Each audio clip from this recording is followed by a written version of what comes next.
The fluorescent lights above me buzzed like angry wasps, their harsh white glow making my eyes water. Or maybe that was just the tears I'd been holding back for the past 14 hours. The vinyl chair beneath me creaked as I shifted, trying to find a position that didn't make my swollen ankles scream in protest.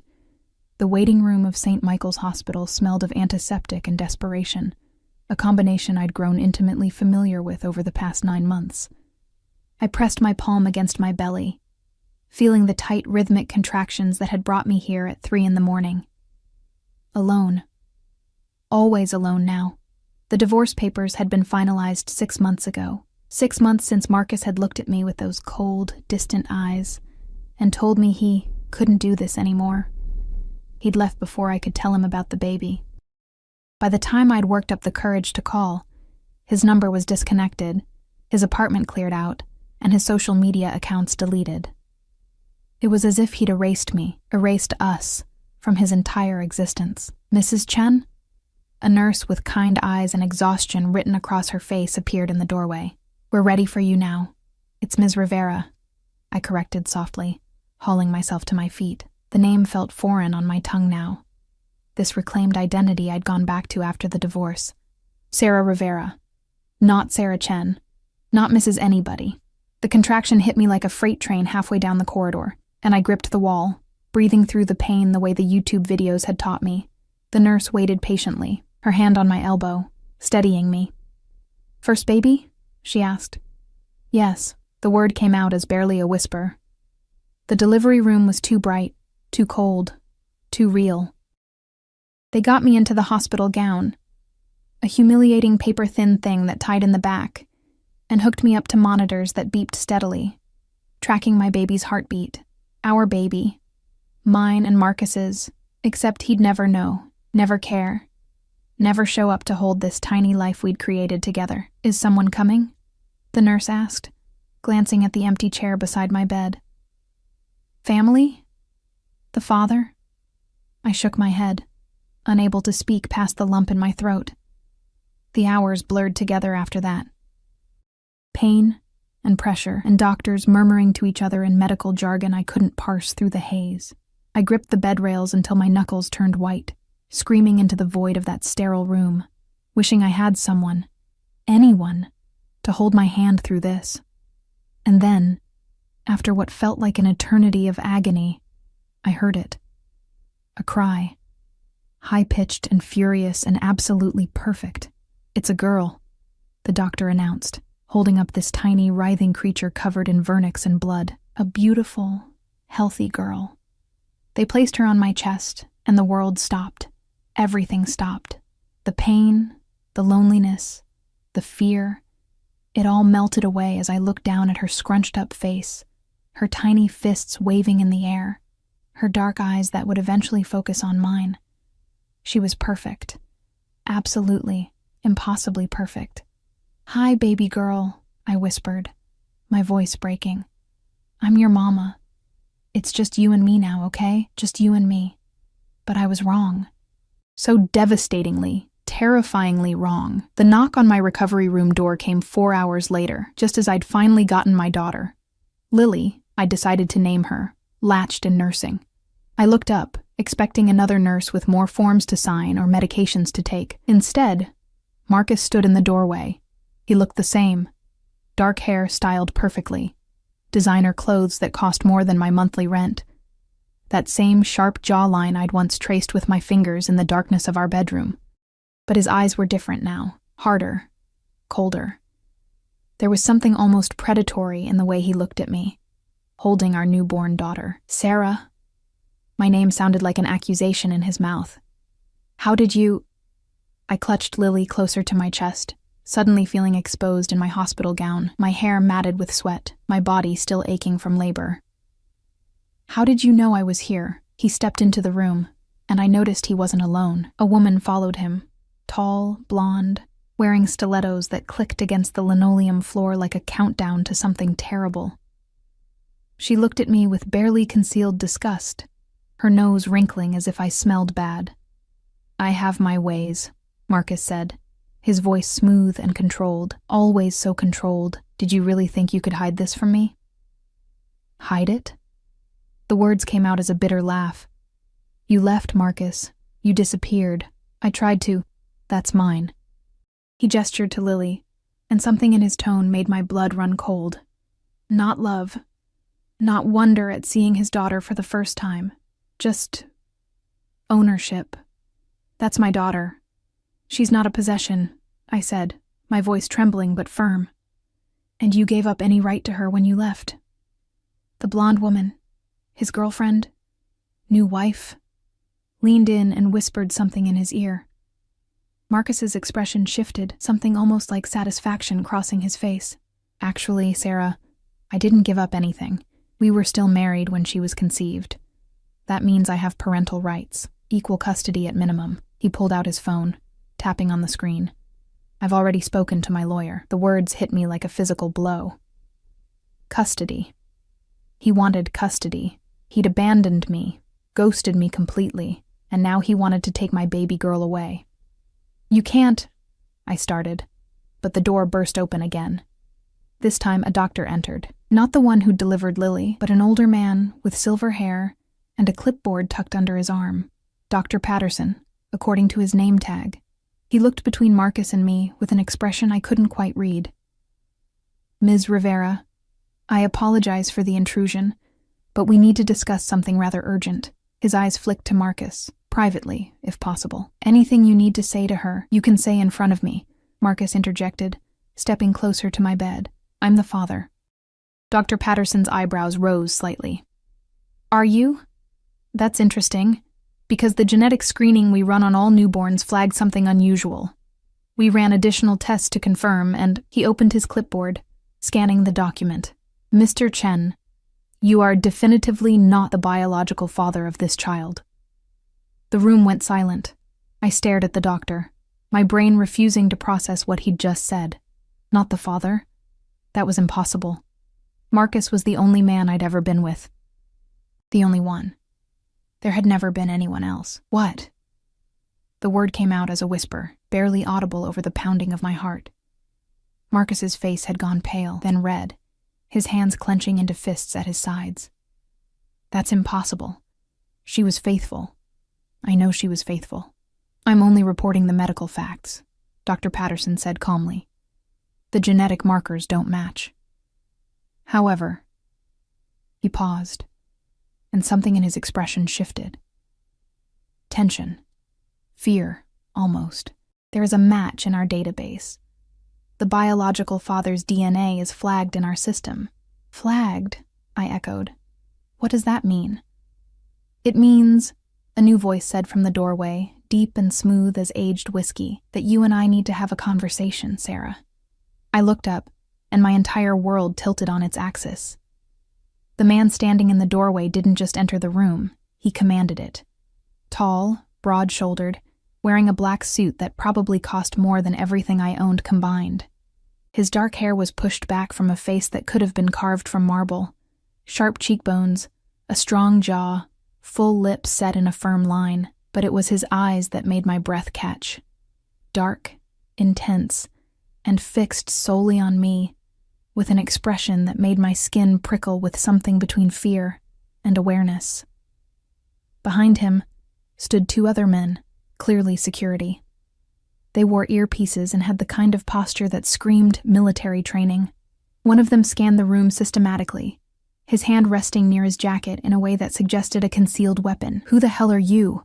Marcus demanded, but his voice had lost its earlier confidence. He'd taken a step back, I noticed. Away from this stranger. The man ignored him completely. His gaze never left mine as he moved further into the room, each step deliberate and controlled. The air seemed to thicken with his presence, and I found myself holding Lily tighter, some instinct I didn't understand screaming at me that this man was dangerous. My name is Dante Moretti, he said, and the name sent a chill down my spine. I knew that name. Everyone in the city knew that name. The Moretti family wasn't just wealthy. They were untouchable, connected. There were whispers about their business dealings, rumors that never made it to print because journalists who dug too deep tended to disappear. I don't understand, I managed to say, my voice shaking. I've never met you. 7 months ago, Dante interrupted, his voice softer now, but no less intense. The Grand Plaza Hotel, the charity gala for children's cancer research. You were working there, weren't you? Serving drinks in that black uniform that was too big for you. The memory slammed into me with the force of a tidal wave. The gala. I'd taken the catering job to make extra money after Marcus had started coming home later and later, his credit card statements showing charges I didn't recognize. I'd been carrying a tray of champagne flutes through the crowded ballroom when someone bumped into me from behind.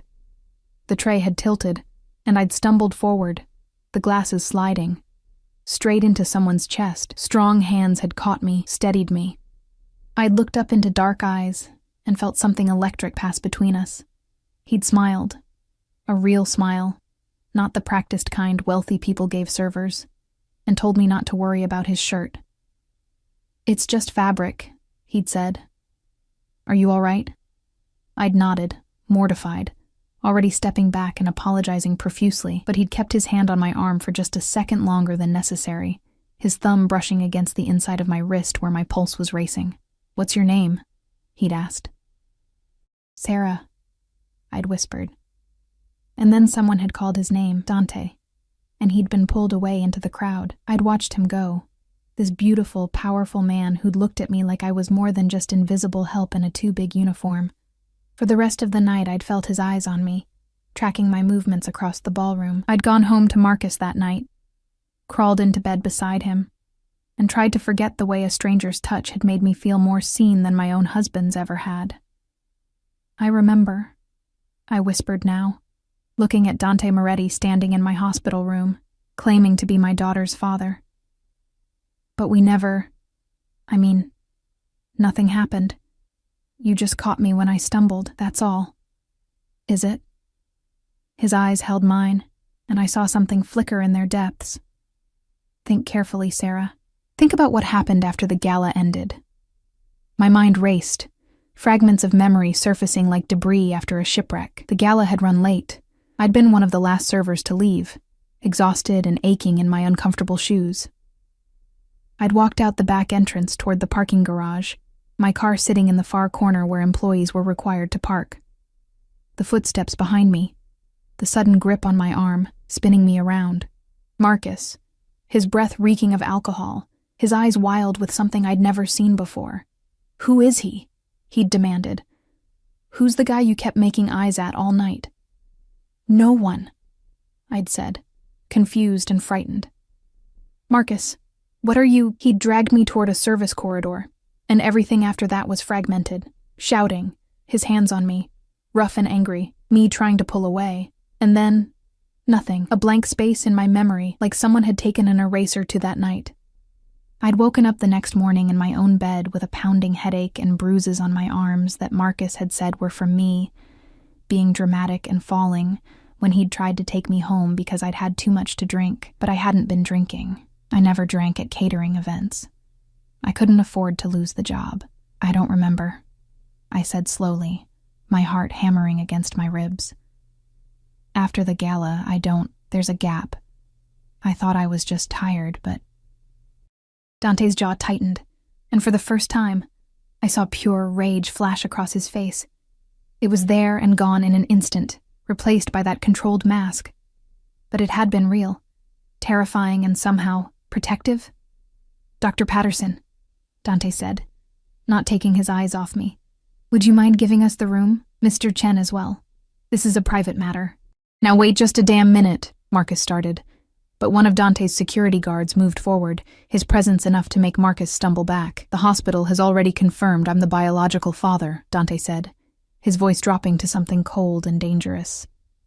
"Which means you have no legal standing here. I suggest you leave before I have security escort you out." Marcus looked at me, and I saw calculation in his eyes. He was weighing his options, trying to figure out how to spin this to his advantage. The blonde woman tugged on his sleeve, whispering urgently. "This isn't over," Marcus said finally, pointing at me. "You're going to regret this, Sarah. You're going to regret all of it." He stormed out, his girlfriend click-clacking behind him, and suddenly the room felt both larger and smaller. Just me, Lily sleeping against my chest, and Dante Moretti, a man I didn't remember, claiming to be my daughter's father. Dr. Patterson cleared his throat. "Ms. Rivera, would you like me to stay?" I should have said yes. Every instinct I'd developed over years of being careful, of protecting myself, screamed at me to keep the doctor in the room. But when I looked at Dante, I didn't see the same coldness I'd seen in Marcus's eyes. I saw something else. Something fierce and possessive, and utterly focused on me and the baby in my arms. "It's okay," I heard myself say. "You can go." The door clicked shut, and I was alone with a stranger who was apparently the father of my child. A stranger I couldn't remember being with. A stranger whose name carried weight and danger and power that made Marcus look like a child playing dress-up. Dante moved closer, and I found I couldn't breathe properly. He sat down in the chair beside my bed, not hovering over me, not crowding me, but close enough that I could smell his cologne. Expensive, masculine, intoxicating. "I'm going to tell you something," he said quietly, his eyes never leaving my face. "And I need you to listen very carefully. Can you do that for me, Sarah?" I nodded, my throat too tight to speak. "That night, after the gala, your husband drugged you." The words hung in the air between us, heavy and impossible. "Drugged me." "That's not—" I started, but Dante held up a hand, silencing me with just that simple gesture. The gold ring on his finger caught the harsh hospital light, and I noticed the family crest engraved on it. Old money, old power. "Let me finish," he said, and his voice was gentler now, almost careful, as if he was afraid I might shatter. "After you left through the back entrance, I followed, not to—" He paused, seeming to choose his words carefully. "I'd been watching you all night. The way you moved through that ballroom like you were trying to be invisible. The way you flinched every time someone snapped their fingers at you for another drink. And then I saw the way your husband grabbed you." My stomach turned cold. Marcus had grabbed me. I remembered that much. The anger in his eyes, the accusation.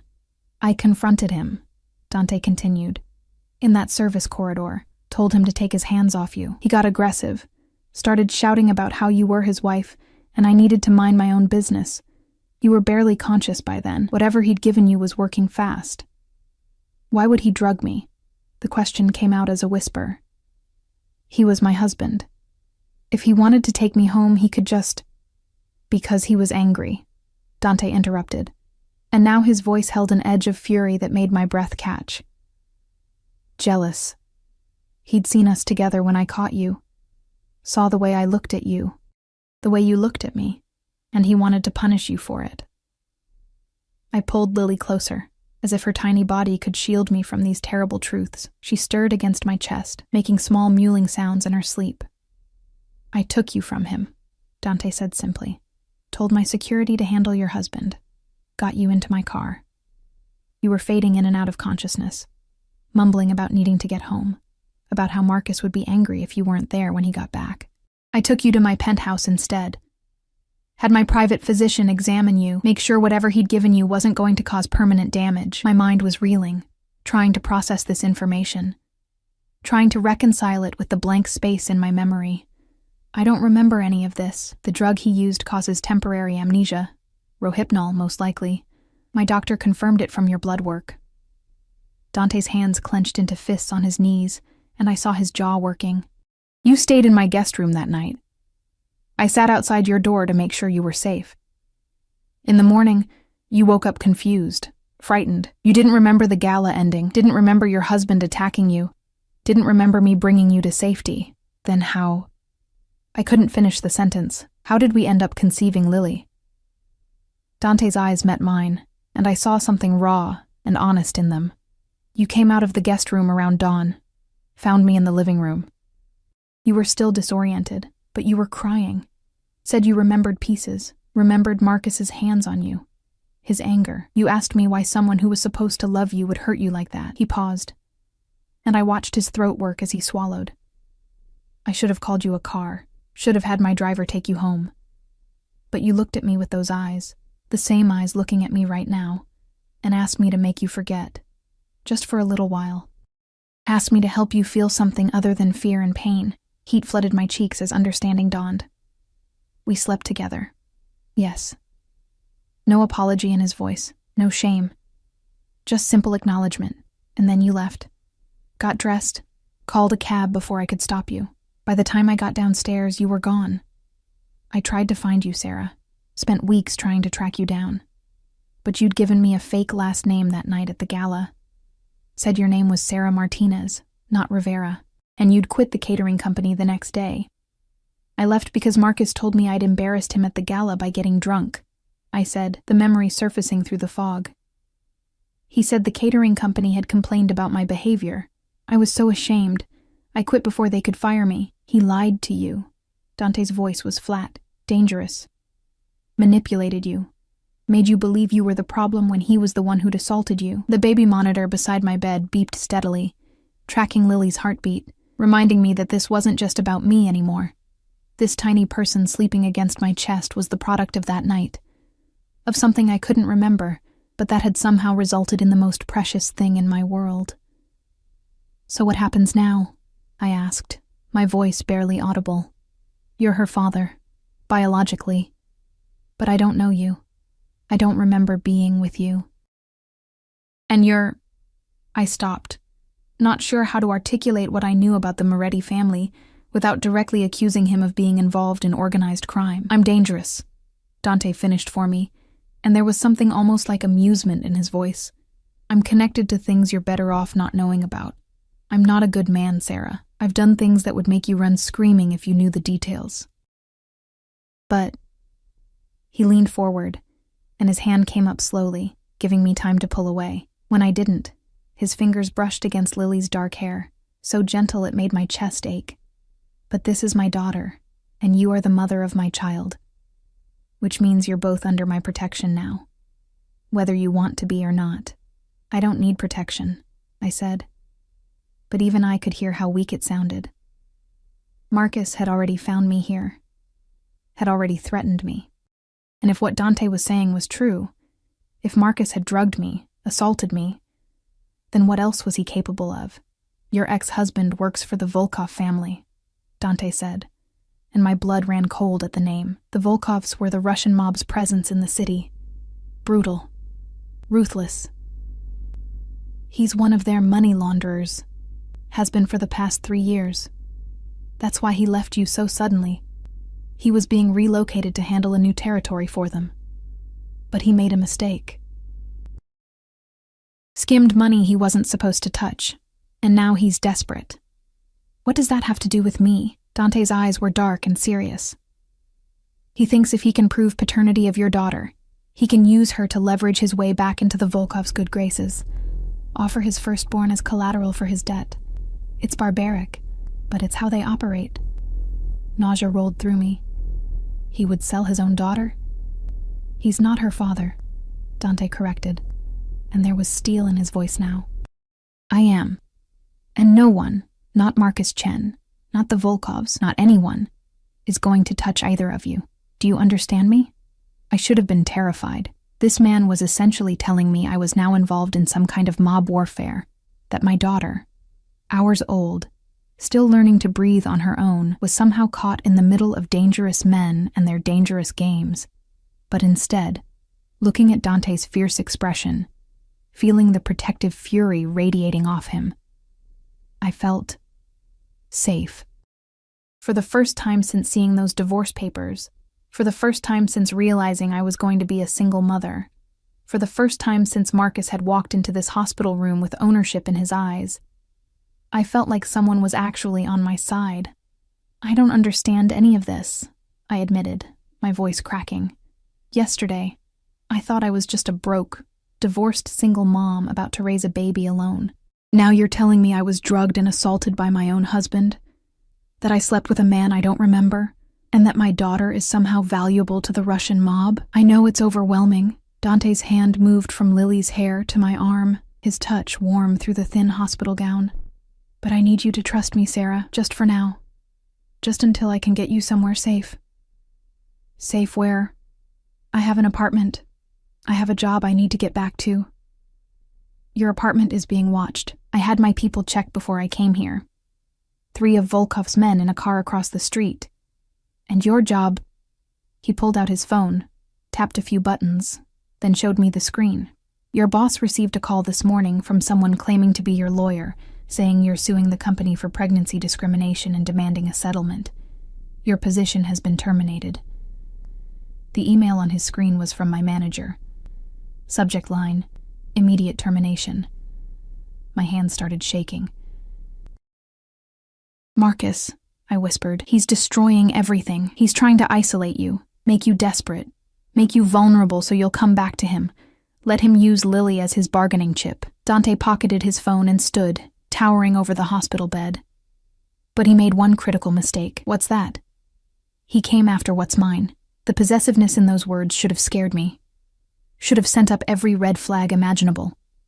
But instead, warmth spread through my chest, something primal and instinctive recognizing the claim in his voice. "I barely know you," I said, but it sounded weak even to my own ears. "You knew me well enough 7 months ago," Dante replied, and there was heat in his gaze now, something that made my skin flush despite everything. "Your body remembers me, even if your mind doesn't. And whether you believe it or not, Sarah, you're mine. You became mine the moment you asked me to make you forget, the moment you trusted me with your pain. And now..." His eyes dropped to Lily, and his expression softened in a way that transformed his entire face. "Now you've given me a daughter. Do you have any idea what that means to a man like me?" I shook my head mutely. "It means I would burn this entire city to the ground before I let anyone harm either of you. It means every resource I have, every connection, every person who owes me a favor. It all belongs to you now, to her." He reached out again, and this time his thumb traced along my cheekbone, wiping away a tear I hadn't realized had fallen. "You don't have to love me. You don't even have to like me, but you will let me protect you, because the alternative is watching Marcus hand our daughter over to men who traffic children for profit." The stark reality of those words hit me like a physical blow. This wasn't a romantic movie where everything would work out fine. This was real life, with real monsters, and my baby girl was caught in the crossfire of something I didn't understand. "Okay," I heard myself say. "Okay. What do we do?" Relief flashed across Dante's face, there and gone in an instant. "First, you're going to stay here tonight. I'll have security outside your door. No one gets in except medical staff I've personally vetted.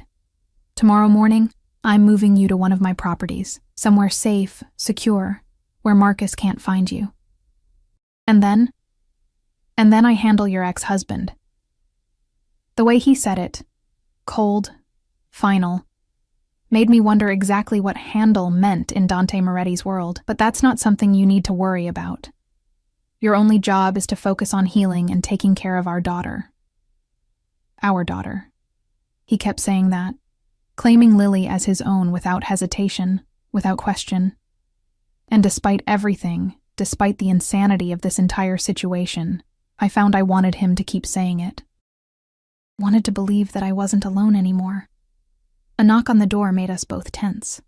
Dante moved with lightning speed, positioning himself between me and the entrance, his hand moving to his jacket in the same way his security guards had earlier. Definitely a gun. "It's just the nurse," came a female voice. "I need to check on the baby and take Mom's vitals." Dante relaxed marginally, but didn't move from his protective stance until the nurse, the same kind-faced woman from earlier, entered with a rolling cart of medical supplies. Her eyes widened when she saw Dante, recognition flashing across her face.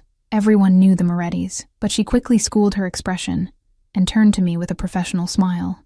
"How are we feeling, Mama? Is she latching okay?" The next 20 minutes passed in a blur of medical checks and instructions. The nurse examined Lily, pronounced her perfect and healthy, then checked my incision site from where they'd had to do an emergency C-section during the delivery. I'd forgotten about that part, the sudden drop in Lily's heart rate, the rushed decisions, the terrifying speed with which they'd prepped me for surgery. Throughout it all, Dante stood by the window, his phone pressed to his ear, speaking in low, rapid Italian to whoever was on the other end. I caught fragments. Immediate extraction, full security detail, eliminate the threat. and decided I was better off not knowing the details. When the nurse finally left, Dante returned to my bedside. My men are securing the property now. It's outside the city, on a private estate, gated, guarded, completely isolated. You'll have everything you need: a nursery, medical equipment, round-the-clock help if you want it. It sounds like a prison, I said quietly. It's a sanctuary, he corrected. A prison is somewhere you can't leave. You're free to go anytime you want, Sarah, but if you leave my protection, I can't guarantee your safety, or hers. As if on cue, Lily began to fuss, her small face scrunching up as she started to cry. Instinctively, I adjusted her position, trying to soothe her, but my body was exhausted, my arms shaking from the effort of holding her. Here, Dante said softly, and before I could protest, he was reaching for her. Let me. I should have refused, should have held on to my daughter and kept this dangerous stranger at arm's length, but I was so tired, and he was looking at Lily with such wonder, such fierce protectiveness, that I found myself carefully transferring her into his arms. He held her like she was made of glass, supporting her head with one large hand, cradling her body against his chest with the other. And as I watched this powerful, dangerous man gently rock my newborn daughter, whispering to her in Italian, words I didn't understand but that sounded like promises, something inside me cracked open. Mia piccola principessa, he murmured. My little princess. No one will ever hurt you. I swear it on my life. Lily quieted in his arms, her crying settling into small hiccups as she stared up at his face with those unfocused, newborn eyes. And Dante smiled. A real, genuine smile that transformed his entire face into something beautiful and almost boyish. She's perfect, he said, looking at me. You made something perfect, Sarah. We made her, I corrected softly, and something hot and intense flared in his eyes at those words. Yes, he agreed. We did. The morning light filtered through the hospital blinds in pale strips, painting the room in shades of gold and gray. I'd barely slept. Every time I closed my eyes, I saw Marcus's face, twisted with rage and ownership.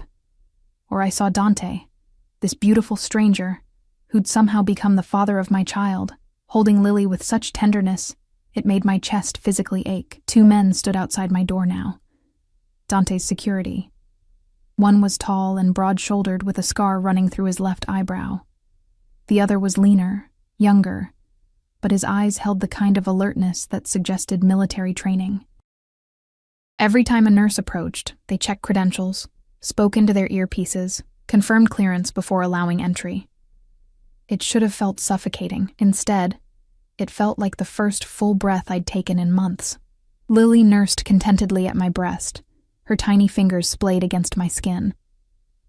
The lactation consultant had come by an hour ago, pronounced us a perfect pair, and left with a cheerful reminder to stay hydrated. As if hydration was my biggest concern right now. My phone, which I'd silenced after the 10th call from an unknown number, sat on the bedside table like a ticking bomb. 43 missed calls since yesterday, 17 voicemails, dozens of texts that I was too afraid to read. Your phone's been buzzing all morning, one of the nurses said during her vitals check. She was different from the kind-faced woman from last night. Younger, with sharp eyes that took in everything. Want me to turn it off for you? Please, I whispered. She powered it down with efficient movements, then paused. Ms. Rivera. That man who was here yesterday, Mr. Moretti? My cousin works for his family, says he's tough but fair, says if he's protecting you, you're probably safer than the president. I didn't know how to respond to that, so I just nodded. She gave me a knowing smile and left, pulling the door closed behind her. Dante arrived at 9 o'clock exactly, looking like he'd stepped out of a fashion magazine despite the early hour. Different suit, charcoal gray this time, with a black shirt underneath that made his dark eyes seem even more intense. His hair was still damp from a shower, and I caught the scent of his cologne as he approached the bed. How are you feeling? He asked, his gaze moving from me to Lily and back again. Sore, confused, terrified, I admitted. Take your pick. A ghost of a smile touched his lips. All reasonable responses. He pulled the chair closer, settling into it with the kind of grace that suggested he was comfortable anywhere, in any situation. The doctor says you can be discharged this afternoon. I've arranged for a private ambulance to transport you to the estate. Ambulance? I can walk. You had major surgery less than 24 hours ago, Dante interrupted gently, and the fewer people who see you leaving, the better. Marcus has people watching the main entrances. We're going out through the service exit in a medical transport vehicle. He'll be expecting a regular car. The level of planning, the attention to detail, it should have impressed me. Instead, it just reinforced how far out of my depth I was. You've done this before, moved people who needed to disappear. It wasn't a question, and Dante didn't treat it like one. Yes. Did they survive? The words came out before I could stop them. The people you moved. Did they make it? His expression grew serious. The ones who followed my instructions? Yes. The ones who thought they knew better, who tried to contact old friends or go back to their old lives. He paused meaningfully. Not all of them. Fear coiled in my stomach, cold and sharp. Is that supposed to reassure me? It's supposed to make you understand the stakes. Dante leaned forward, his elbows resting on his knees, bringing him closer to where I sat in the hospital bed. I need you to be smart about this, Sarah. That means no phone calls to friends, no social media posts, no trying to maintain your old life. For the next few weeks, maybe longer, you exist only where I can protect you. And what about after? I shifted Lily to my shoulder, patting her back gently to burp her. Do I just hide forever? Does she grow up in some compound, never knowing normal life? After, we deal with Marcus permanently. And the way he said it, so matter-of-fact, so final, sent chills down my spine. Once he's no longer a threat, you can decide what kind of life you want. But right now, survival comes first. Everything else is secondary. Lily let out a small burp, and despite everything, I found myself smiling. Such a normal, mundane sound in the middle of this insane conversation about mob protection and permanent solutions. Dante's expression softened as he watched us. Can I hold her again? I hesitated for just a moment before carefully transferring Lily into his waiting arms. He cradled her with the same gentle certainty as last night, his large hand somehow knowing exactly how to support her tiny body. She made a small sound of contentment, her face turning toward his chest as if searching for warmth. She trusts you, I observed quietly. Babies have good instincts, Dante replied, not taking his eyes off Lily's face. They know who means them harm and who will protect them. His thumb traced the curve of her cheek. So careful, so tender. She's going to have everything, Sarah. The best schools, the best opportunities. She'll never want for anything, except a normal life, I said, unable to keep the bitterness from my voice, except parents who are actually together, who chose each other, who what? Dante's eyes snapped to mine, and there was challenge in them now. Who love each other. How did that work out with Marcus? He chose you, married you, and then drugged and abandoned you.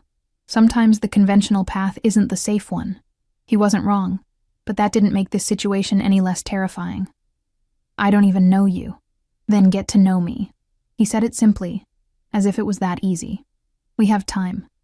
You're going to be at the estate for weeks at minimum. Ask me anything you want. I looked at him. This powerful, dangerous man holding my newborn daughter like she was the most precious thing in the world, and dozens of questions tumbled through my mind. But only one seemed important in that moment. Why did you help me that night? I asked softly. At the gala. You could have just walked away, let Marcus take me home. Why didn't you? Dante was quiet for a long moment, his gaze distant, remembering. Do you know what I saw when I looked at you that night? Not just a beautiful woman, though you were. Are, he corrected, and heat flooded my cheeks. I saw someone who'd learned to make herself small, who flinched at loud voices and apologized for existing. I recognized it because I grew up with women like that. My mother, my aunts. They learned to disappear to survive. His jaw clenched, and I saw old anger there, carefully controlled. When I saw your husband grab you, saw the way you tried to pull away and couldn't, something in me just snapped. No one was going to hurt you while I was there to prevent it. And then when I realized he drugged you, that he'd done it deliberately to punish you for a crime you didn't even commit. He stopped, taking a visible breath. I couldn't let you go back to him. Couldn't send you back into that house where he could hurt you worse. So you took me home instead, I said, piecing it together. Kept me safe. And in the morning, I asked you to. You asked me to help you forget, Dante finished. And I should have said no, should have been stronger, but you looked at me with so much pain, so much need to feel something other than fear, and He shook his head. I wanted you, had wanted you from the moment you stumbled into me with that tray of champagne. So I let myself have you, even though I knew it was selfish. Even though I knew you weren't in a place to make clear decisions, the honesty in his words, the rawness, made something shift in my chest. He wasn't making excuses or trying to paint himself as a hero. He was admitting his own weakness, his own desire, and somehow that made him more real, more trustworthy. I don't remember it, I admitted, and there was grief in my voice. I don't remember being with you, don't remember what it felt like, or what we said to each other. That entire night is just gone. I remember enough for both of us. Dante's voice was low, intimate. You were beautiful, responsive. You cried afterward, but not from pain.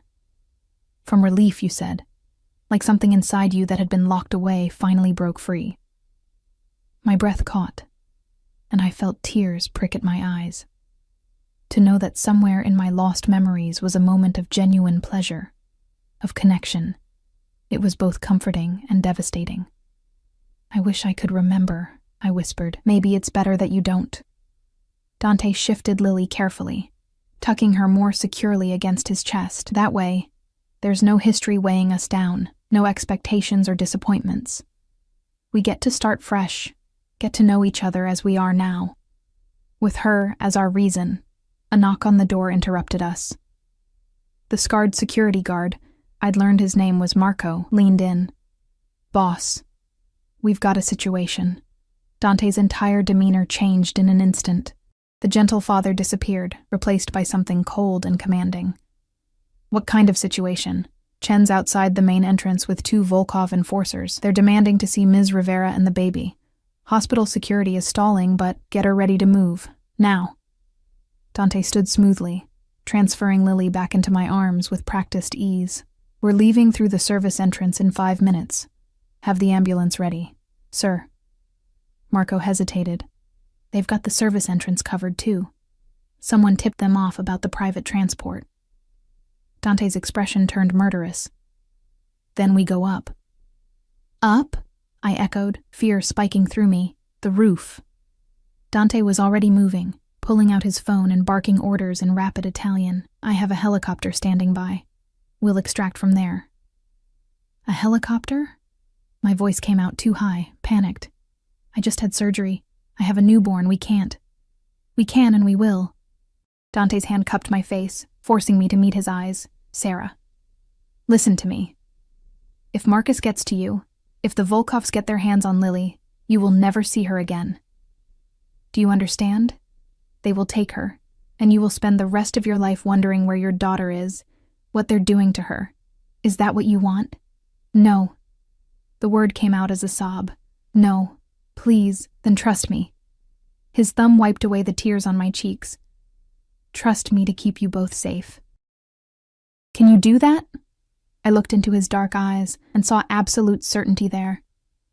This man who'd saved me once before, who'd given me a child I couldn't remember conceiving, who was now standing between me and monsters I'd never known existed. Yes, I whispered. Yes, I trust you. Good. He pressed a quick, fierce kiss to my forehead, then turned to Marco. Get a wheelchair. We move in 2 minutes. And Marco? Anyone who tries to stop us doesn't walk away, clear? Crystal, boss. What followed was a blur of controlled chaos. Nurses appeared with a wheelchair, their faces pale but professional. Someone wrapped Lily in extra blankets while I was helped into a robe over my hospital gown. My legs shook as I stood for the first time since surgery, pain lancing through my abdomen. But Dante's arm was there, supporting me, keeping me upright. I've got you, he murmured against my ear. Just hold on to Lily. I'll do the rest. They settled me in the wheelchair with Lily cradled in my lap. Dante positioned himself behind me, one hand on the wheelchair handle, the other inside his jacket where I knew his gun rested. Marco and the other guard, Alessandro, I'd heard Dante call him, flanked us, their own hands near their weapons. We moved through the corridors at a brisk pace, taking service elevators and back hallways I hadn't known existed. Twice we heard raised voices, the sounds of confrontation, but Dante's men steered us away before we encountered whoever was causing the commotion. "Almost there," Dante said as we approached a stairwell marked "Roof Access, Authorized Personnel Only." "You're doing great, Sarah. Just a little further." The climb was torture. Even though Dante lifted me from the wheelchair and carried me while Marco carried Lily, every jolt sent agony through my surgical site. I bit down on my lip to keep from crying out, tasting blood. Focusing on my daughter's small form in Marco's careful grip, the roof access door burst open, and suddenly we were outside. The morning sun was blindingly bright after the dim hospital corridors. Wind whipped around us, cold and sharp, making me gasp. And there, in the center of the roof, was a sleek black helicopter, its rotors already spinning. "Go, go, go!" Dante shouted over the noise, and we were running. Or rather, they were running while carrying us.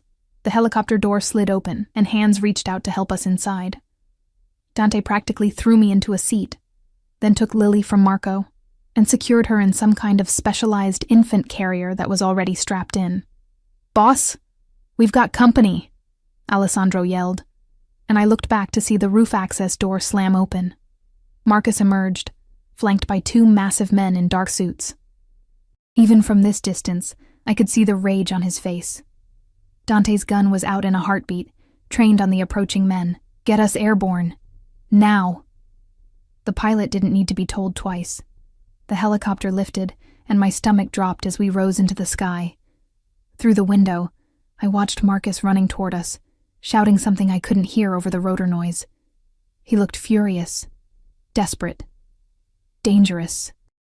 And then we were too high, too far away, and he was just a small figure on a hospital rooftop, growing smaller by the second. Dante slid into the seat beside me, his gun still in his hand, his eyes scanning the city below as we climbed higher. "You okay?" I wanted to laugh at the absurdity of the question. I'd just escaped from a hospital in a dramatic helicopter extraction, fleeing from my ex-husband and Russian mobsters who apparently wanted to traffic my newborn daughter. Nothing about this was okay, but when I looked at Lily, sleeping peacefully in her specialized carrier despite the noise and motion, something settled in my chest. She was safe. We were safe. For now, that had to be enough. "I'm okay," I said, and meant it. Dante's hand found mine, his fingers threading through mine with surprising gentleness. "The estate is 30 minutes from here. Once we land, you can rest, recover, and I promise you, Sarah, no one is getting through my security." Not Marcus, not the Volkovs, not anyone. I squeezed his hand, drawing strength from his certainty. Below us, the city spread out like a toy landscape, all tiny buildings and winding streets. Somewhere down there was my old apartment with my meager possessions. My old job that I'd lost. My old life that had been built on lies and false security. That life was gone now, dead and buried along with my marriage, and my naive belief that I could just quietly exist on the margins of the world. Now I was flying over the city in a private helicopter, holding the hand of a mafia boss, fleeing toward an uncertain future with a daughter I'd only just met. It should have been terrifying. Instead, watching Dante's profile as he stared out the window, seeing the protective tension in his shoulders, feeling the solid warmth of his hand in mine, I felt something I hadn't felt in years. I felt hope. The estate materialized below us like something from a dream, or perhaps a fairy tale, though I wasn't sure yet if it was the kind with a happy ending. Sprawling gardens surrounded a stone mansion that looked like it had been transplanted directly from the Italian countryside. High walls encircled the entire property, and I could see armed guards positioned at regular intervals along the perimeter.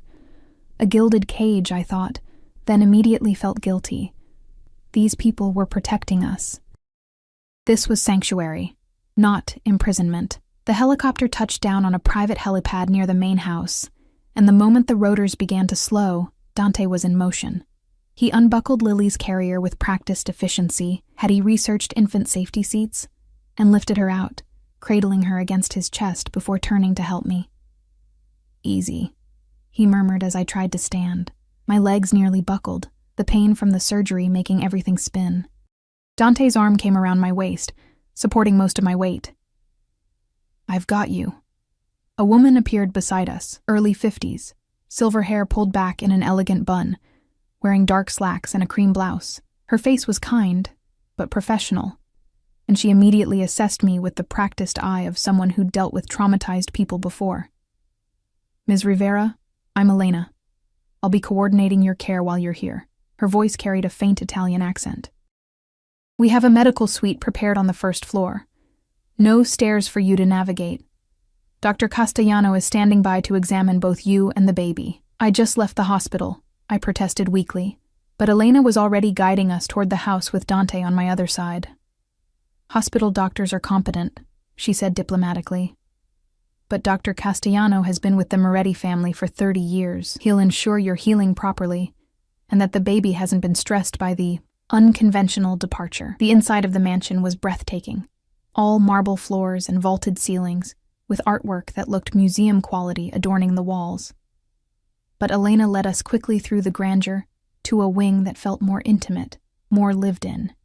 She opened a door to reveal a spacious suite that somehow managed to be both luxurious and comfortable. A hospital-grade bed dominated one corner, but there was also a plush sofa, a rocking chair by the window, and, my breath caught, a fully equipped nursery area with a white crib, changing table, and shelves stocked with diapers, clothes, and supplies. "How?" I started, but Dante answered before I could finish. "I had people working on this since yesterday," he said, gently lowering me onto the bed. "Everything you might need for the next few months. If something's missing, tell Elena and she'll acquire it." A man entered carrying a black medical bag. Dr. Castellano, presumably. He was older, with silver hair and wire-rimmed glasses, but his hands were steady as he approached. "Mr. Moretti," he greeted Dante with a respectful nod, then turned to me with a warm smile. "Ms. Rivera, congratulations on your daughter. Now, let's make sure you're both in good health, shall we?" The examination was thorough, but gentle. Dr. Castellano checked my incision, asked questions about pain levels and bleeding, and seemed satisfied with my answers. Then he turned his attention to Lily, conducting a full newborn assessment while Dante hovered nearby like an anxious hawk. "She's perfect," the doctor finally pronounced. "Strong heartbeat, good reflexes, excellent color. The helicopter ride doesn't seem to have affected her at all. Resilient little one, like her mother," Dante said quietly, and I felt heat rise in my cheeks. Dr. Castellano left detailed care instructions with Elena, along with prescriptions for my pain management and antibiotics to prevent infection. After he departed, Elena showed me the bathroom, equipped with a walk-in shower that had safety rails and a built-in bench, and helped me change into soft pajamas that definitely hadn't come from my apartment. "Mr. Moretti had these sent from Milan," Elena explained when she saw me examining the designer label. "He wanted you to be comfortable. This probably cost more than my monthly rent," I murmured, running my fingers over the silk fabric. Elena's smile held secrets. "Mr. Moretti doesn't do anything by halves. You'll learn that quickly."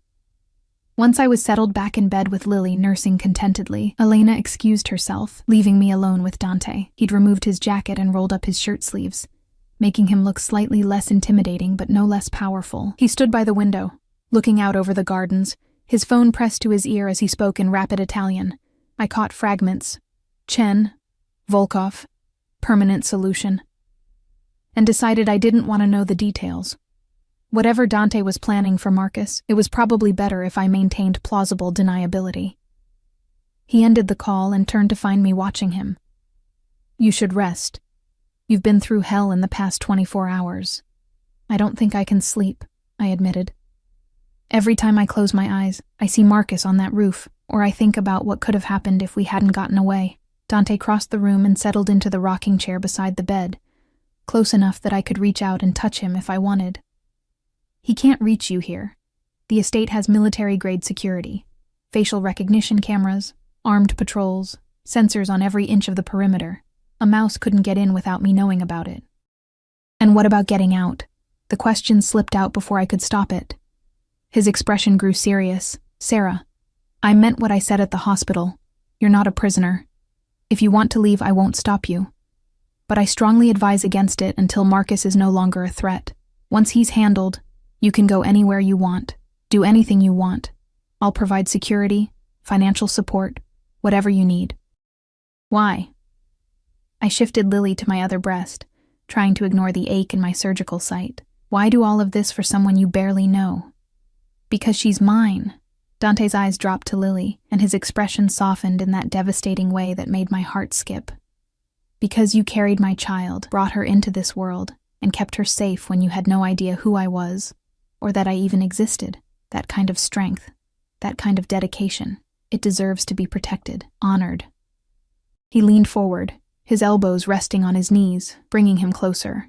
"And because when I think about what Marcus did to you, when I remember finding you barely conscious in that corridor, knowing he drugged his own wife just to punish her for an imagined slight." His hands clenched into fists. "No one who would do that to another human being deserves to live, let alone have access to a child." The cold finality in his voice sent chills down my spine. "You're going to kill him." It wasn't a question, but Dante answered anyway. "I'm going to make sure he never hurts you again. What that entails is better left unsaid." I should have been horrified, should have recoiled from this admission of planned violence, but all I felt was a terrible, shameful relief. Marcus had haunted my life for too long. First as the husband who'd grown increasingly controlling and cold, then as the ex who'd abandoned me, and now as the threat hanging over my daughter's head. If Dante could make that threat disappear— "I'm a terrible person," I whispered. "I should be telling you not to do this. Should be insisting there are legal ways to handle this. The legal system failed you when it let Marcus walk away from drugging and assaulting you," Dante replied. "When it would give him parental rights to a child he planned to sell to pay his debts. Sometimes the law isn't enough. Sometimes justice requires dirtier hands." Lily finished nursing, and I lifted her to my shoulder, patting her back gently. Dante stood and moved closer, his hand coming up to stroke her dark hair. "She has your nose," he observed softly. "And your eyes," I countered. "I noticed it this morning, that same dark intensity. God help us all if she inherits my temperament," Dante said with a slight smile. "I was a nightmare as a child. My mother used to say I came out of the womb arguing." It was the first personal thing he'd shared that wasn't directly related to the crisis we were in. I found myself hungry for more, for details that would help me understand this man who'd so thoroughly disrupted my life. "Tell me about your family," I said. "Your mother. Your childhood." Dante's expression grew distant, remembering. "My mother was French. Marie Dubois. She met my father when she was working as a translator in Rome. He was already deep in the family business by then, but she didn't care. Said she saw the man beneath the reputation." He paused. "She died when I was 12, cancer." "I'm sorry," I said softly. "My father never recovered. He became harder, colder, threw himself into work, into expanding the family's influence. I barely saw him after that, was raised mostly by my uncle Salvatore, and a succession of tutors and bodyguards." His jaw tightened.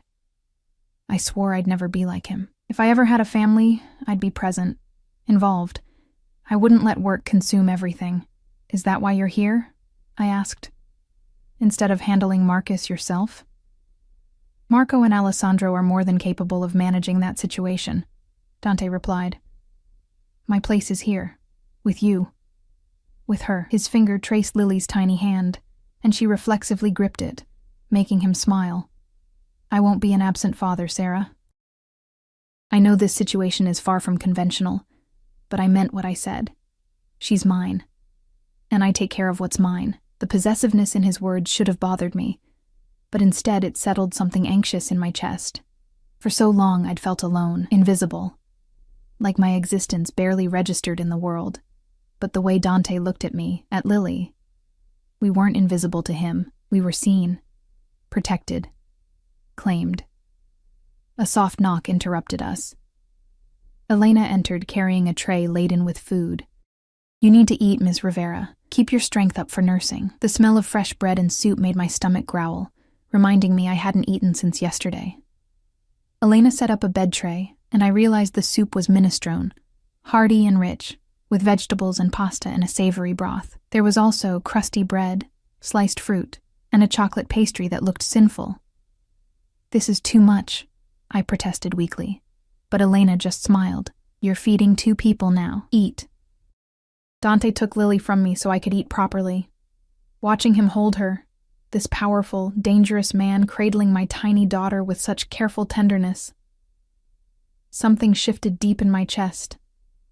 Something that felt dangerously close to trust, to hope, maybe even to something warmer. I was halfway through the soup when my entire body suddenly rebelled. Exhaustion crashed over me like a wave, so profound I could barely keep my eyes open. The spoon slipped from my fingers, clattering against the bowl. "Easy," Dante said immediately, standing with Lily still in his arms. "Elena, help her lie down."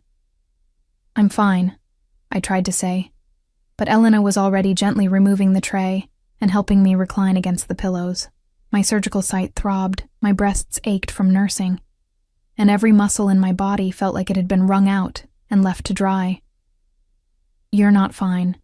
You've had major surgery, given birth, been terrorized by your ex-husband, and extracted via helicopter. Your body needs rest."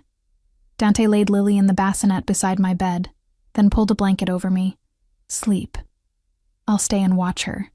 "You don't have to," I started, but he cut me off with a look. "I want to. Let me do this, Sarah. Let me take care of you both." My eyes were already closing, sleep pulling me under despite my protests. The last thing I remembered was Dante settling back into the rocking chair, his dark eyes fixed on Lily's sleeping form, and thinking that maybe, just maybe, we were going to be okay. I woke to darkness and the sound of Lily crying. For a disoriented moment, I didn't know where I was. The bed was too comfortable, the room too large, the ceiling too high. Then memory crashed back. The estate. Dante. Everything. Soft light suddenly illuminated the room, and I saw Dante standing beside Lily's bassinet, already lifting her out. He moved with surprising confidence for someone who'd only known about her existence for a day. "Sorry," I said groggily, trying to sit up and wincing at the pull on my incision. "I'll take her. I've got her." Dante was already changing her diaper with efficient movements. "You need to rest. How long since you took your pain medication?" I had to think about it. Hours? The clock on the nightstand read 2:47 a.m. I'd been asleep for over 8 hours. "I should feed her.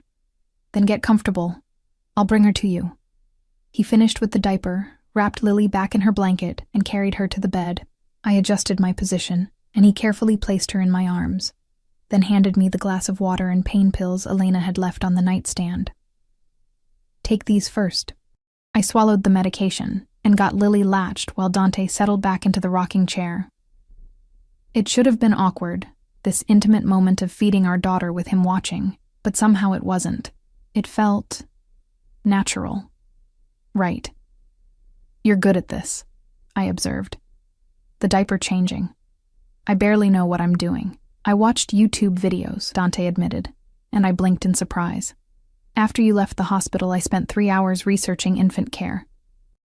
Diapers, swaddling, sleep schedules, everything. The image of this powerful mafia boss watching parenting tutorials on YouTube made something warm bloom in my chest. "That's actually really sweet. I don't do anything halfway," he replied. "If I'm going to be her father, I'm going to do it properly. That means knowing how to care for her, not just throwing money at the problem and hiring nannies." "Will you tell me about it?" I asked quietly. "About your world. About what being part of your family really means?" Dante was quiet for a long moment, his expression thoughtful. "My world is complicated, dangerous, built on traditions that go back generations, and codes of honor that outsiders don't understand. But at its core, it's about family, about loyalty, about protecting what's yours at any cost." He leaned forward, his dark eyes intense in the low light. "The Moretti family has operated in this city for over a century. We have legitimate businesses, restaurants, real estate, import-export. But there are other operations that exist in the gray areas: protection services, information brokering, conflict resolution for people who can't go through official channels. And the Volkovs? I asked. Marcus's people? The Volkovs are different. They're newer, more brutal. They deal in things we don't touch: human trafficking, hard drugs, anything that turns a profit regardless of the human cost. They've been trying to muscle into our territory for years, and Marcus's debt to them was an opportunity. If he could deliver a Moretti heir to them, it would give them leverage, power, a way to hurt us. Horror washed through me. They would have taken her, used her against you. They would have tried, Dante corrected, and his voice dropped to something cold and lethal. But they failed. Because you're here, she's here, and I will burn their entire organization to the ground before I let them touch either of you.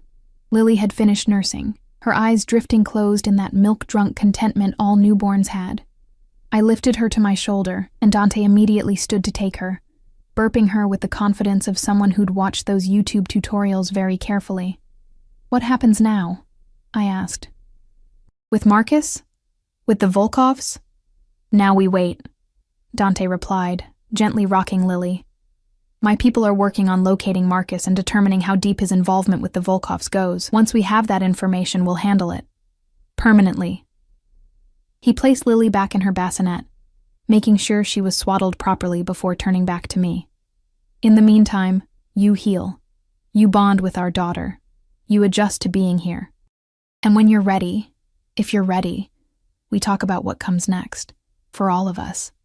What do you want to come next? The question was bold, probably too bold, but the darkness and the intimacy of the moment made me brave. Dante moved closer, sitting on the edge of the bed, close enough that I could feel the heat radiating from his body.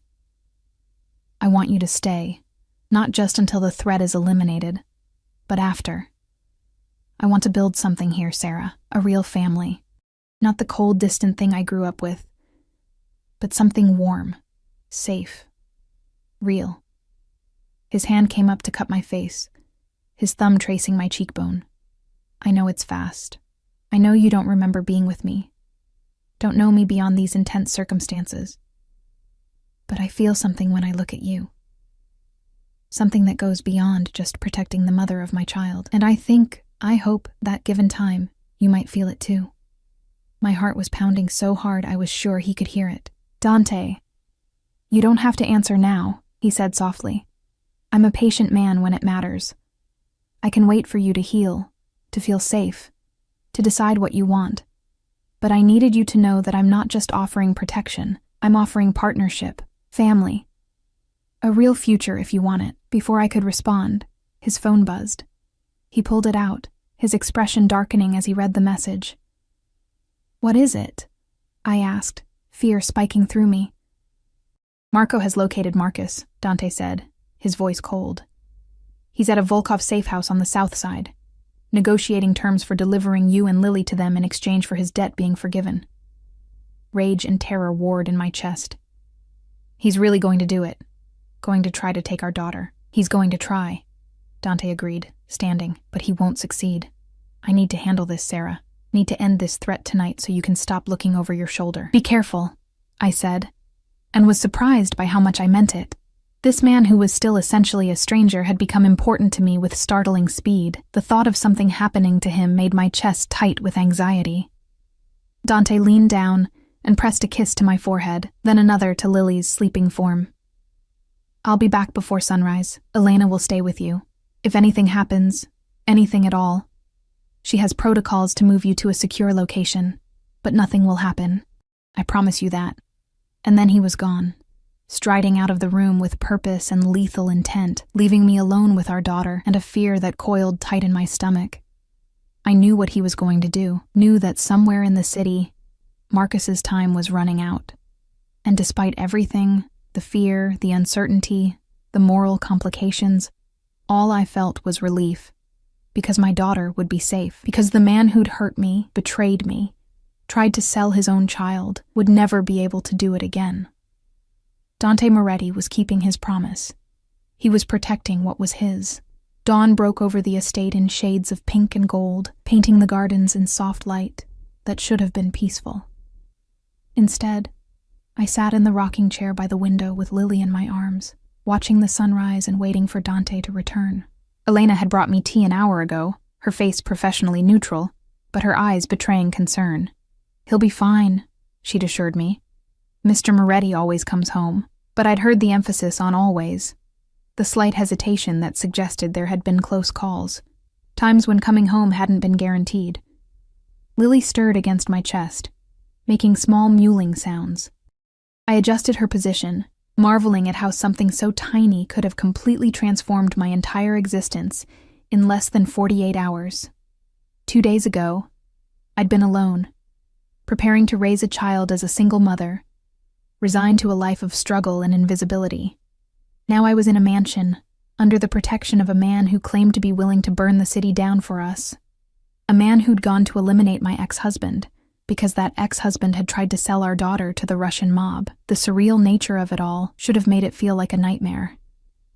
Instead, watching the gardens bloom into color with the rising sun, feeling the solid weight of my daughter in my arms, I felt something close to contentment. The sound of a helicopter approaching made my heart leap. I stood carefully, ignoring the pull of my incision, and moved closer to the window. The black helicopter touched down on the helipad, and moments later, Dante emerged. Even from this distance, I could see the tension in his shoulders, the dark stains on his white shirt that I tried not to think too hard about. He spoke briefly with Marco and Alessandro, then strode toward the house with that predatory grace I was beginning to recognize. Relief flooded through me so intensely I had to sit back down before my legs gave out. He was alive, whole, home. 5 minutes later, my door opened and Dante entered. He'd changed his shirt and washed his hands, but I could still see traces of dried blood under his fingernails. Our eyes met, and something passed between us, an understanding that didn't need words. "It's done," he said simply. I nodded, not asking for details I didn't want to know. "The Volkovs will be receiving a message about what happens when they threaten what belongs to me." His voice was cold, final. "They won't come near you or Lily again. Neither will anyone else connected to Marcus Chen." The name sounded strange now, Marcus Chen, as if he was already becoming a ghost, a bad memory that was fading into insignificance. The man who drugged me, abandoned me, tried to traffic our daughter. Past tense. No longer a threat. Dante crossed the room and knelt beside my chair, his large hands gentle as they covered mine where they rested on Lily's back. "You're safe now. Both of you. I know it doesn't erase what he did, doesn't give you back what he took, but he can never hurt you again. Thank you," I whispered, and meant it with everything in me. He studied my face, his dark eyes searching. "How are you feeling?" "Really?" "Confused," I admitted. "Relieved. Terrified of what all this means. Grateful that you've protected us, and..." I hesitated, then decided honesty was the only way forward, and drawn to you in a way that doesn't make sense given the circumstances. Something heated flared in Dante's eyes. "It makes perfect sense to me. You're the mother of my child, you're under my protection, and despite everything, despite the unconventional way we came together, I want you. Want to build something real with you." "I don't even know what that would look like," I said softly. "I don't know your world, Dante. Don't know if I could fit into it. Then let me show you." He stood, then carefully lifted Lily from my arms and placed her in her bassinet. When he returned, he held out his hand. "Let me show you what your life could be here, what our life could be." I took his hand, letting him help me to my feet. He was careful of my surgical site, his arm coming around my waist to support me as we moved slowly out of the medical suite and into the main part of the house. In daylight, the mansion was even more breathtaking. He showed me the library, walls lined with books in multiple languages, comfortable reading chairs positioned near tall windows, the music room with a grand piano and various instruments arranged carefully on stands, a conservatory filled with plants and natural light, where he said I could come whenever I needed peace. "This wing would be yours," he said, leading me through a series of connected rooms. "Your own space. Bedroom, sitting room, private bath, Lily's nursery would connect to it, so you'd never be far from her, but you'd have privacy when you needed it. Independence. And you? I asked. Where would you be? My rooms are in the East Wing, he replied. Close enough to be there if you need me, far enough to give you space. Unless... He paused, his eyes meeting mine. Unless you wanted something different, something closer. Heat bloomed in my cheeks. I just met you. Really met you, I mean, not counting the night I don't remember. I know. His hand came up to cup my face, his touch gentle despite the evidence of violence still visible under his nails. I'm not asking you to share my bed tonight, Sarah, or even this month. I'm asking you to consider the possibility. To stay here. Let us get to know each other properly and see where it leads. We continued the tour, a professional kitchen where a chef prepared meals, a gym with equipment, and a separate yoga studio, even a home theater. But it was the garden that truly captured my attention. Dante led me through French doors onto a stone terrace overlooking manicured lawns, flower beds, and a fountain that sparkled in the morning sun. My mother designed this garden, he said quietly, before she got sick. She said every home needed a heart, and gardens were where the heart lived. I looked at the roses climbing trellises, the careful arrangement of colors and textures, and felt something shift in my chest. This wasn't just wealth on display. This was love, carefully cultivated and maintained even after the person who'd created it was gone. It's beautiful, I whispered. She would have liked you, Dante said, would have loved Lily. She always said I needed someone who saw past the reputation, past the family name, to the man underneath, someone who wasn't afraid to challenge me. I'm terrified of you, I admitted, of what you're capable of what you did tonight. Good, he replied, and there was approval in his voice. Fear keeps you cautious, keeps you safe, but I need you to understand something, Sarah. That violence, that darkness, it only exists for people who threaten what I love. With you, with Lily, I'm just a man. A man who wants to be a good father, a good partner, a good person in the ways that matter. What if I can't give you what you want? The question came out small, vulnerable. What if I can't love you the way you seem to want? What if this is just proximity and protection and gratitude? Dante's smile was gentle. Then we'll figure it out together. Maybe you'll never love me romantically. Maybe we'll just be partners raising our daughter. Maybe we'll become friends who respect each other and share a life without passion. I can accept any of those outcomes, Sarah. What I can't accept is you leaving, taking Lily somewhere I can't protect you both, and getting hurt because I wasn't there. That sounds like a pretty one-sided arrangement, I said, trying for levity, despite the emotion clogging my throat. I'm a selfish man, Dante replied with a slight shrug. I'll take whatever you're willing to give and consider myself fortunate.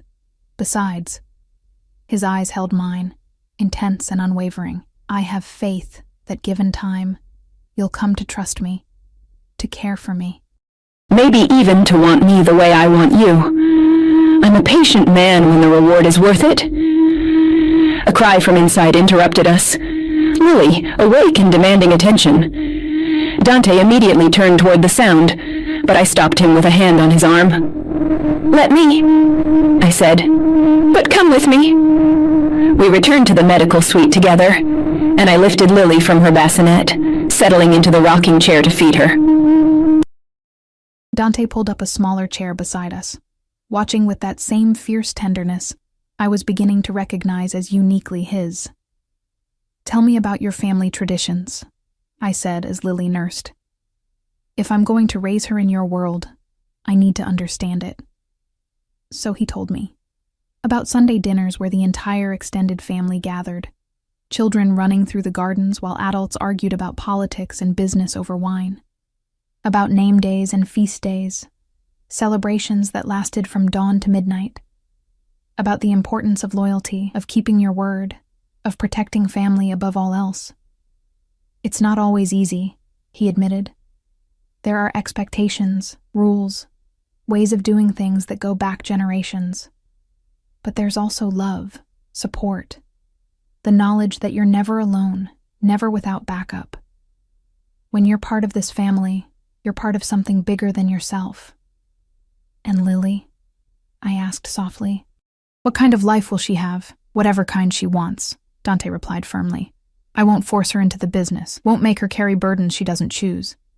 She'll have the best education, the best opportunities, and the freedom to be whoever she wants to be. Artist, doctor, teacher, it doesn't matter. She'll be loved and supported regardless. The conviction in his voice made me believe him. This man who'd killed for us, who'd built a fortress to keep us safe, genuinely wanted nothing more than for his daughter to be happy and free. Over the next few weeks, we settled into a rhythm. My body healed slowly, the surgical site gradually becoming less painful. Lily grew and changed daily, her unfocused newborn gaze sharpening into recognition when she saw our faces. And Dante was there for all of it. He learned to change diapers faster than I could, mastered the art of the swaddle, walked the floors at 3 a.m. when Lily was fussy, singing to her in Italian, old songs his mother had sung to him. He attended every doctor's appointment, asked detailed questions, took notes like he was studying for an exam. And slowly, carefully, we learned each other. I discovered he loved old movies, particularly noir films from the 1940s, that he had a weakness for dark chocolate and good whiskey, that he'd studied literature at university before being pulled fully into the family business, and still read voraciously novels, poetry, history. He learned that I'd wanted to be a teacher before financial necessity had derailed my education, that I loved thunderstorms and hated the color yellow, that I'd never traveled outside the country but had dreamed of seeing Paris since I was a little girl. We'll go, he said one evening as we sat in the library, Lily sleeping between us in her carrier. When she's a bit older, we'll spend a month in Paris. You can see the Louvre, Notre Dame, all of it. Just like that? I asked, amused by his casual certainty. Just like that, he confirmed. I have property there. A flat near the Luxembourg Gardens. You'd love it. The ease with which he talked about our future, about trips we'd take, things we'd do together, should have felt presumptuous. Instead, it felt nice. Like maybe the future didn't have to be something I faced alone. One night, about 3 weeks after we'd arrived at the estate, Lily was particularly restless. I'd fed her, changed her, checked her temperature, everything I could think of, but she continued to fuss, her small face scrunching up in distress. Here, Dante said, appearing in the doorway of my bedroom suite. I'd officially moved out of the medical room into the beautiful space he'd shown me that first day. Let me try. He took Lily and began to walk, a gentle bouncing motion that seemed to soothe her, and then he started singing, not the Italian lullabies he usually favored, but something in English. It took me a moment to recognize it as a song from The Wizard of Oz. Somewhere over the rainbow? I asked, surprised and charmed. My mother loved that movie, he said softly, still walking and bouncing. Used to sing this to me when I couldn't sleep. Said it was about hope, about believing better things were possible even when the world seemed dark. I watched him, this powerful, dangerous man singing a children's song to our fussing baby, and felt something crack open in my chest, something that had been carefully guarded, carefully protected, suddenly vulnerable and exposed. I was falling for him. The realization should have terrified me. We'd known each other less than a month. Our relationship was born from trauma and necessity, not courtship and choice. But watching him with Lily, remembering all the small kindnesses he'd shown me, the way he'd protected us without asking for anything in return, how could I not fall? Lily finally settled, her eyes drifting closed. Dante carefully placed her in the bassinet, then turned to find me staring at him. What? He asked, a slight smile playing at his lips. Nothing, I said. Just, thank you. For everything. He crossed to where I sat on the edge of the bed and knelt in front of me, his hands coming to rest on my knees. Sarah, I need to tell you something. My heart stuttered. What? That night, 7 months ago, when you came to me in the morning and asked me to help you forget. His dark eyes held mine, intense and honest. I knew it was wrong. Knew you weren't in a place to make clear decisions. But I did it anyway because I wanted you. Because I'd been watching you all night at that gala and wanting you, and when you gave me permission, however impaired that permission was, I took it. He paused, his jaw working. I've done a lot of things I'm not proud of, Sarah. Hurt people who deserved it, and some who probably didn't. But the thing I regret most is taking advantage of you that morning. You deserved better. Deserved someone who would have been strong enough to say no, to get you help instead of giving in to selfish desire. Dante. Let me finish, he interrupted gently. I can't change what happened, can't give you back your memories or undo the circumstances that brought us together. But I can promise you this, from now on, every choice we make is yours. You want to stay? We stay. You want your own place in the city with Lily? I'll set it up and provide security. You want me in your life as more than just Lily's father? I'm here. But I won't push, won't manipulate or pressure. You get to decide, Sarah. You get to choose. Tears slipped down my cheeks, and I reached up to cup his face. What if I've already chosen? Hope flared in his eyes. What are you saying? I'm saying that maybe we got here in an unconventional way. Maybe I can't remember our first time together, and maybe the circumstances that brought you into my life were terrible, but... I took a shaky breath. But I see who you are now, how you are with Lily, how you've protected us, cared for us, given us everything without demanding anything in return, and I think I'm falling for you, Sarah. My name was a prayer on his lips. His hands came up to frame my face, his thumbs wiping away my tears. Are you sure? Because once you say this, once you give me this, I'm never letting you go. You understand that? You'll be mine in every way that matters. And I don't share. I don't give up. If you're going to change your mind, do it now. I'm not going to change my mind, I whispered. Kiss me, Dante. Help me make a memory I can actually keep this time. He leaned in slowly, giving me time to pull away, to change my mind. But I didn't want to. I met him halfway, our lips finally connecting in a kiss that was gentle and careful and absolutely perfect. It started soft, tentative, a question and an answer, but then his hand slid into my hair, tilting my head to deepen the kiss, and heat flooded through me. This was nothing like the distant, perfunctory kisses Marcus had given me. This was consuming, claiming, a promise of passion and protection wrapped together. When we finally broke apart, both breathing hard, Dante rested his forehead against mine. I've been wanting to do that since I walked into your hospital room. Why didn't you? Because you weren't ready. But you are now, aren't you? Ready to be mine? Yes, I breathed. I'm ready. 6 months later, I stood in the garden Dante's mother had designed, wearing a simple white dress and holding a bouquet of roses. Lily, now 7 months old and absolutely beautiful, was in Elena's arms, wearing a tiny dress that matched mine. The wedding was small, intimate. Just Dante's immediate family, his uncle Salvatore, various cousins and their children, and the staff who'd become like family over the months I'd lived at the estate. No elaborate ceremony, no hundreds of guests. Just the people who mattered, gathered in a garden to witness us choosing each other. Dante stood at the makeshift altar looking devastating in a black suit, his dark eyes fixed on me as I walked toward him. No one gave me away. I'd walked this path myself, made this choice myself, and that felt right. The ceremony was brief, conducted by a judge who was either very brave or very well compensated to conduct a Moretti wedding without asking questions. We exchanged vows we'd written ourselves, promises of partnership, protection, and love. When Dante slipped the ring on my finger, I saw his hand shake slightly, the only sign of emotion he allowed himself in front of his family. I love you, he whispered as we were pronounced husband and wife. I love you, and I will spend every day for the rest of my life proving you made the right choice. I know I did, I replied, and kissed him to seal the promise. The reception was everything I'd never known I wanted, loud and warm and full of life. Children ran through the gardens while adults danced and argued good-naturedly over wine and food.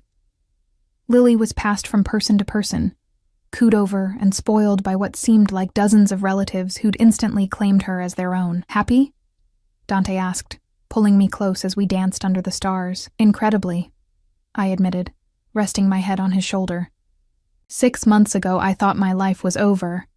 Thought I'd be alone forever, struggling to raise Lily by myself. And now you have a family, he finished. An overwhelming, loud, intrusive Italian family who will involve themselves in every aspect of your life and drive you crazy with their opinions and advice. I laughed. I can't wait. Later, after the guests had left and Lily was asleep in her nursery, Dante carried me over the threshold of his bedroom. Our bedroom now. He set me down gently, mindful of the fact that my body was still recovering from pregnancy and surgery, and began to slowly undress me. "I'm going to make love to my wife," he murmured against my neck. "Going to give you memories to replace the ones that were stolen. Is that okay?" "More than okay," I breathed. He was gentle and patient, taking his time to relearn my body, to show me pleasure without rushing or demanding. And when we finally came together, when I felt him moving inside me and looked up to see his face, open and vulnerable and full of love, I understood what I'd been missing in my marriage to Marcus. This was what it felt like to be cherished, protected, loved. Afterward, we lay tangled together, his hand resting possessively on my hip, my head on his chest, listening to his heartbeat. "Thank you," I whispered. "For what?"